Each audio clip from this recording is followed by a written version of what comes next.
Well, today I had work, and then the guy that wanted to do the work decided that he didn't need us anymore, me and a couple of the contractors, so I decided to just take the day off. Really getting into it. Got a lot of big plans, really just enjoying the day with the family, but kind of being the end of the year, beginning of the year, kind of conversion here.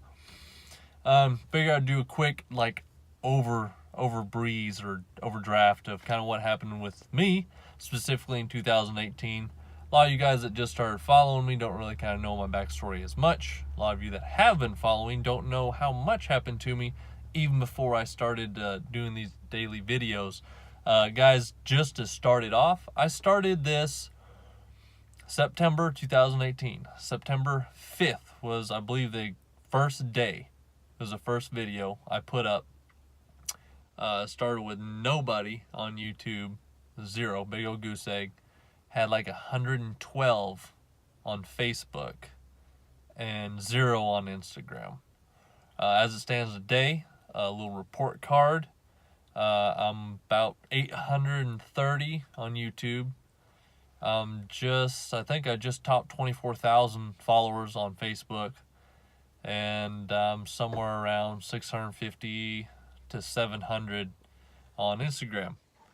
So, it's really awesome. For 3 months of work, it's been a ton of hard work. I really wish I had like a camera guy, like a helper / camera guy that could just record me all day.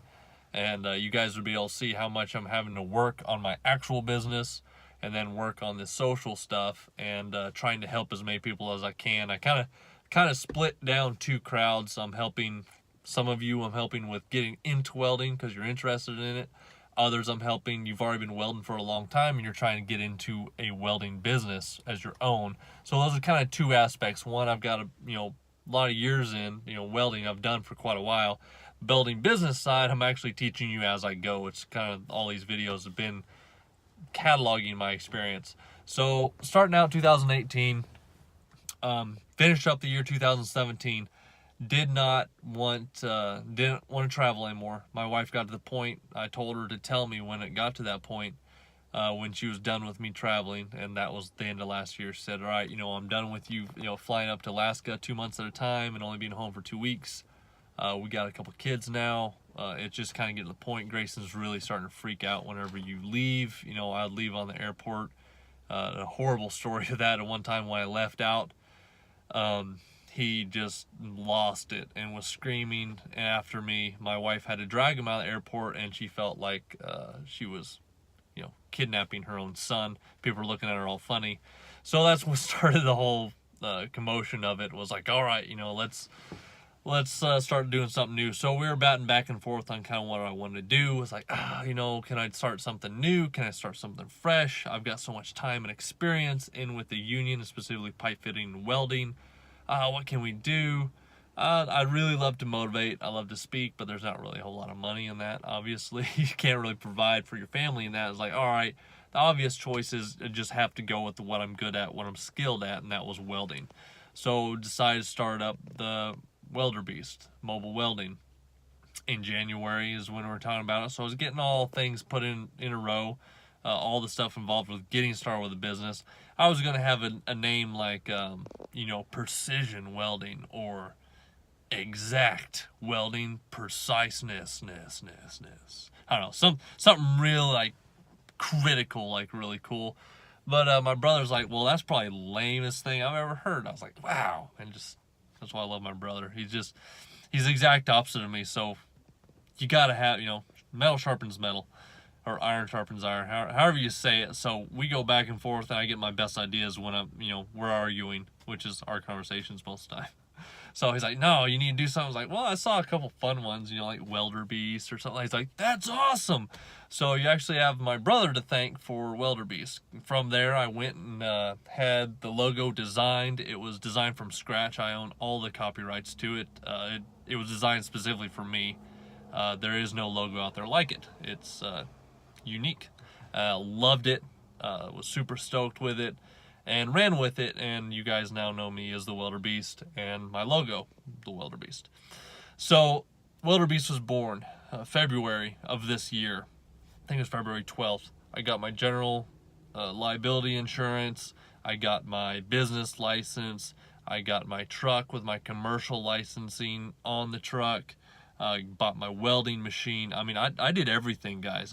Within January and February, I had nothing. So I bought my welding machine. I bought the truck. I got all my tools. I rigged up within a month and a half, just trying to, find the best of the best. And you guys know my story about the truck. It wasn't the best of the best, but hey, I thought, it's cheap enough. I can deal with it. Was wrong about that. Anyways, going on, had like $9,000 worth of repairs I had to do on this truck throughout the next 3 to 4 months. It was in the shop more than it was out of the shop. I was extremely frustrated. Finally got everything fixed. It's an amazing truck now. Hasn't had any problems in months. Knock on wood. Have you guys seen my awesome cup holder thing? I have that just for being able to knock on wood. Specifically for that reason in these videos. So, that was frustrating. Just getting started.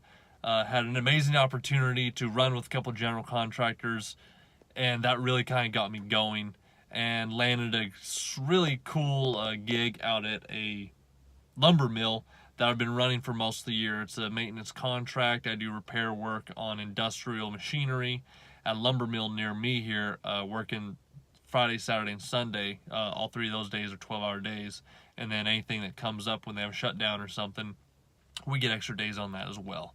So that's been able to sustain me throughout the year, and I'm just now coming to the end of the year trying to pick up more work and getting much more in-depth and more serious about the projects I have. So that's kind of where I'm at with that.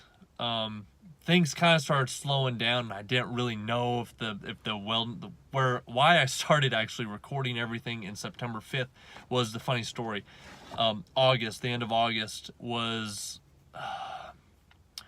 got contacted by one of the general foremans up in Alaska that I've worked for, and he runs a lot of stuff. He's like, hey man, you want to come up here, take on TIG job for me? You're one of the few guys I know that can TIG out of our haul. There's not a whole lot of TIG welders in Alaska because it's mostly downhill. We do a lot of maintenance on the Alaska pipeline and pipelining in the Prudhoe Bay. So he's like, I know you ran that Inconel tip TIG job, ran that pipeline. You're one of the very few guys I like working with that has TIG experience. You want to do it? Absolutely. Things were slowing down here. I was like, man, maybe this welding business stuff just isn't for me. I'll just go back. So decided to go back. Ran up there. Job scope and everything changed completely. It went to duplex. I hadn't dealt much with it. The job got pushed out 3 weeks. And so it just, one thing kept compounding. It's like, man, I gotta be out of work for 3 weeks. Called back here, like, yeah, we got lots of work if you want to come back. So I was like, you know what, forget this. I'm doubling down on Welderbeast. I'm 100%. I'm not going to go back to being an employee again. I'm not going back to being in Alaska again. My wife wasn't super stoked about it, but she was trying to make it work. She actually went with me, and the kids went with me up there. We're not moving back to Alaska for a while, guys. It just wasn't what we remembered. You know how that is. Grass isn't greener on the other side. When you come here, you start remembering how everything was so great back then. So went up there, was not what we remembered it being. Realized, you know what, Arkansas is our place right now. I came back. They stayed for a few extra weeks so she could see one of her friends' wedding. And when I came back in September 1st, and I hit the ground running, guys. When I got back from Alaska, that's when I decided to double down into Welderbeast, help as many people as I can that want to get into the trade because it's an excellent trade, and any welders that want to get into the welding business because there's no information out there for me whatsoever on how to start a mobile welding business or welding business of any kind. So I figured, hey, I'll be the first and kind of be the guinea pig for everybody. So that's my overcap of my 2018. It was a crazy wild year.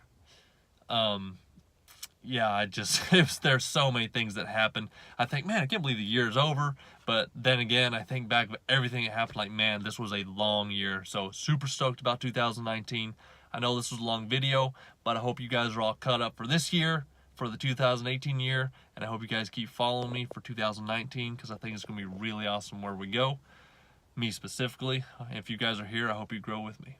So, as always, I hope you guys have a great day, and I will talk to you later.